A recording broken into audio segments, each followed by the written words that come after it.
Good morning, good Monday morning, and happy President's Day, everyone. As you see, I'm wearing my Scottish Rite, Southern Jurisdiction baseball cap this morning because I couldn't dig out more Masonic regalia.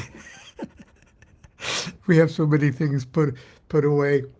Anyway, the reason I'm doing this is because I'm going to share with you a piece of literature that you're likely not going to find anywhere else. Now, it's not something that is so secret that I'm violating any of my Masonic oaths to share. I know what things I can and cannot share, or what is or is not proper for me to share. This is something that you can find at most anywhere. But as so many of the presidents of the United States, I don't know the number exactly, were Freemasons, and many of the founding fathers, I mean real founding fathers, 13 states or 13 colonies, founding fathers, were Freemasons, and inspired by the philosophies of enlightenment that was promulgated by the Masonic fraternity. I was truly literally just thumbing through idly something that I thought I could share from Brother Albert Pike. Now, Albert Pike was almost single-handedly responsible for the format of the Scottish Rite of the Southern Jurisdiction of the United States, anyway. Brilliant man in his own way. He was sort of the Aleister Crowley of his time, of Masonry, okay. His heyday was the time just before, during, and after the Civil War. So we're talking mid-1880s, mid to late 1880s. He was a Southerner from Arkansas, and held a position. He was a general, I believe, in the Confederate Army. Not so much that he was a big fan of slavery, but it was just his neck of the woods, and he was such an educated and literary person that he was, as I understand, kind of responsible for keeping the indigenous population, the Indian tribes of whom he was familiar with, at least out of the fray, unaligned. If that was sort of his job. It was less military and more diplomatic. And if I'm wrong, I'll stand corrected. But I have there are very, very many Freemasons, Scottish Rite Freemasons, all over the world. There's Northern jurisdiction here in the United States, as well as the Southern jurisdiction, and all over Europe. And many of them have gone through, or at least heroically audited, every one of the 32 degrees, 33rd degree being an administrative honor. And fewer still have gone through each individual initiation, or have been what do they call it? Seen them exemplified it's more common practice to just have the landmark degrees conferred. And you're still a 32nd degree Mason, but you haven't seen the, say, the 13th, like that. Okay. Luckily, I was my Scottish Rite body in Long Beach exemplified at the time all of them from 4 to 32. And so it was a wonderful, wonderful experience. But as any Mason is likely to tell you, they were inspired by the initiation ceremonies, but then you're sort of left, and what do I do with all of this? Okay. Well, it's clear in the ritual that you're meant to dig into it and become a homemade Masonic scholar yourself. It's up to you. It's also up to you if you just want to be a full member and just supporter of the fraternity. They don't pressure you. This is not a religion, okay? And in my father's day, most Masons, 32nd degree Mason, upon their elevation to the 32nd, got this book here, which is called Morals and Dogma. And it's by the Scottish Rite founder, if you will. I think I can call him that, Albert Pike. And this is actually the book that I thumbed through as a kid that got me all kind of excited about mysticism and for exotic religions and things like that. Well, when I took the degrees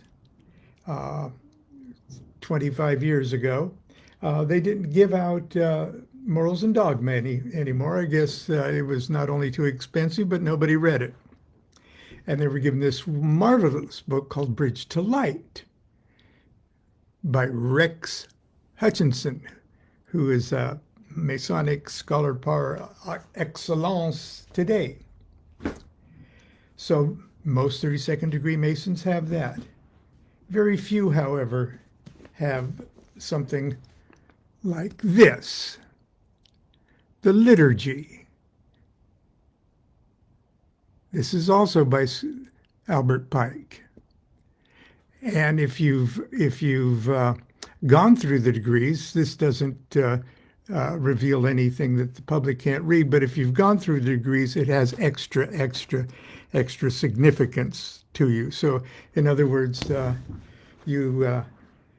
to get your full impact out of reading the literature of every one of the degrees, okay, it really opens up a lot of stuff. But I ran across something today that I did want to share with you, and that it is a self-contained bit of wisdom that might be appropriate for everybody to hear. And so, with your permission, this is the liturgy of concerning the night Rose Croix, or Croix, however you want to do it. It's the night of the night of the eagle and pelican. And it's the 18th degree. It's a rose cross degree. And just before this degree, the night of the east and the west, this is where the sort of the legend of the lost word, and that the world has gone to hell. Okay, and the word's lost. And what are we going to do? What are we going to do to recover the word and resurrect ourselves? Okay, it's awesomely beautiful. Okay, but listen to this, Albert Pike. Everywhere upon this earth, by the law ordained of God, one creature lives by taking the lives of others. Everywhere the innocent and harmless are the prey of the cruel and the rapacious. The small bird lives by the death of the worm and insect, and man not only butchers and devours that he may live, but in mere wantonness or passion daily takes from other creatures, sometimes by the thousands, the lives given to them of God or by God. To inflict pain and shed blood is the destiny of almost every living thing that God hath made. And his inflexible law makes mercy from one creature to another impossible. Thousands must die that one may live. The whole world has never yet seen peace. War seems the normal state of man, to kill his pleasure and to persecute his luxury. The gods that loved human sacrifice were his most appropriate deities. To the civilized, as to the savage man, to the Christian, as to the heathen, the smell of fresh blood is grateful. Men prey upon each other, as beast preys on beast, over the bodies of the dead. Ambition always marches toward power. And everywhere and always man is man's victim. And the hideous gospel of hate and murder is preached at the altars of Christian churches. And religion is deemed to consist in persecution and torture. Man has made not only God, but the devil in his own image.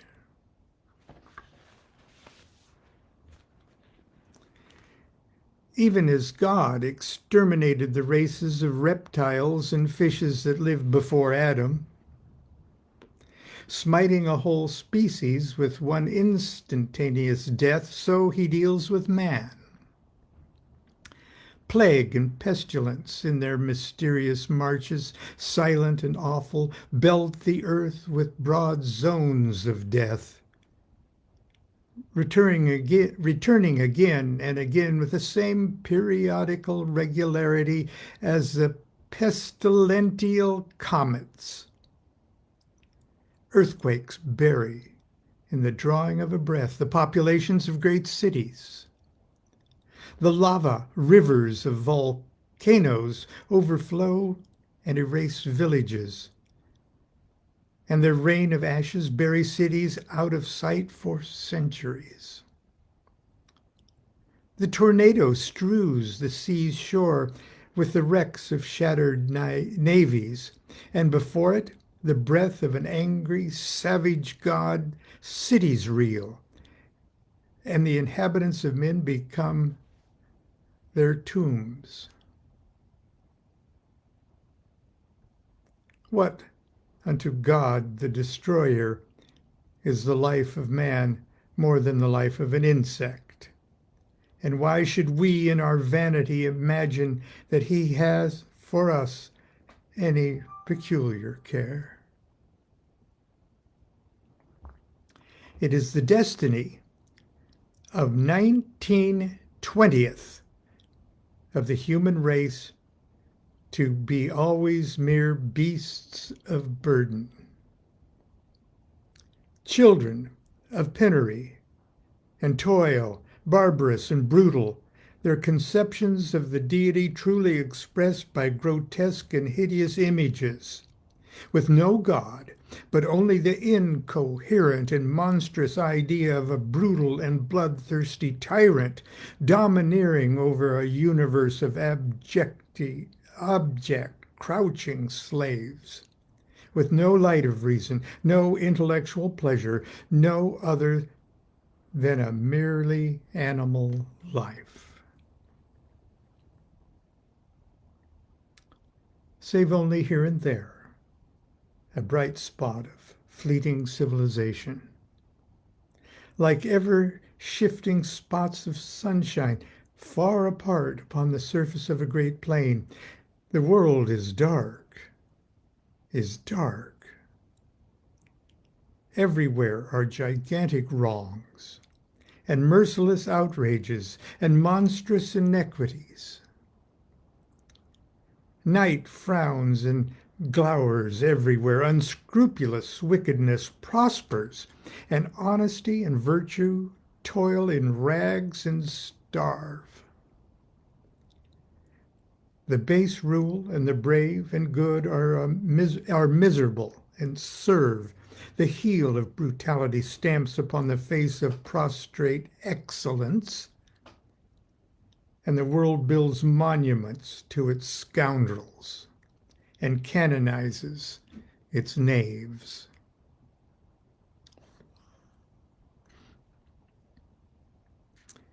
Even in the oasis of civilization, the supply of human labor far exceeds the demand, and willingness to work no longer entitles men to bread.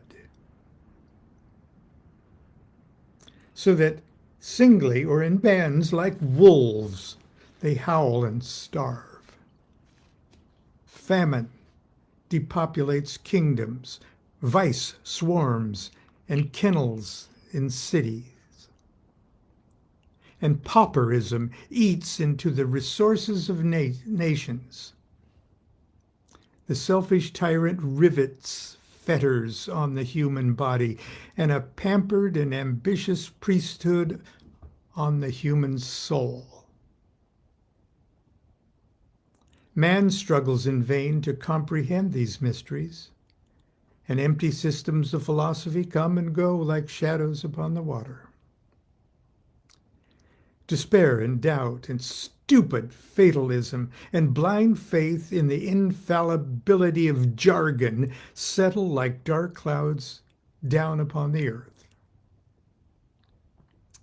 The old philosophies are seen afar off like shadows, and the religions of the world clash together in continual conflict, which result in nothing but hatred and persecution. Where shall we look for the firm foundation of the law of justice?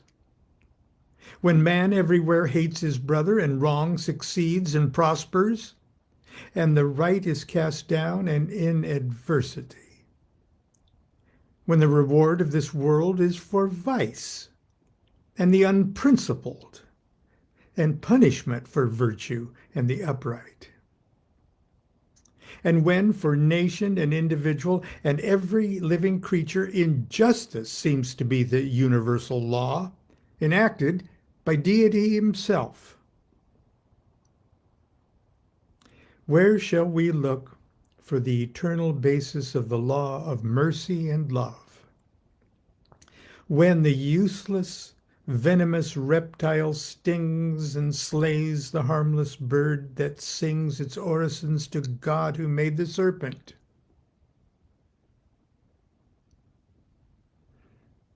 When the pagan amphitheater howls with delight at dying pangs of the Christian gladiator or of the Christian virgin in the Numidian lion's jaws. When the gospel of love is the patent of an inquisitor, and the Sermon on the Mount a warrant for murder.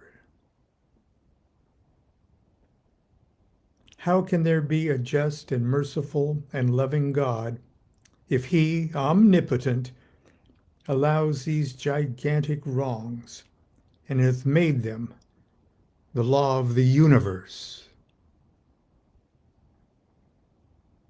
Or is he not omnipotent, but reigning with him a demon that divides with him the sovereignty and contests with varied success the supremacy of the universe?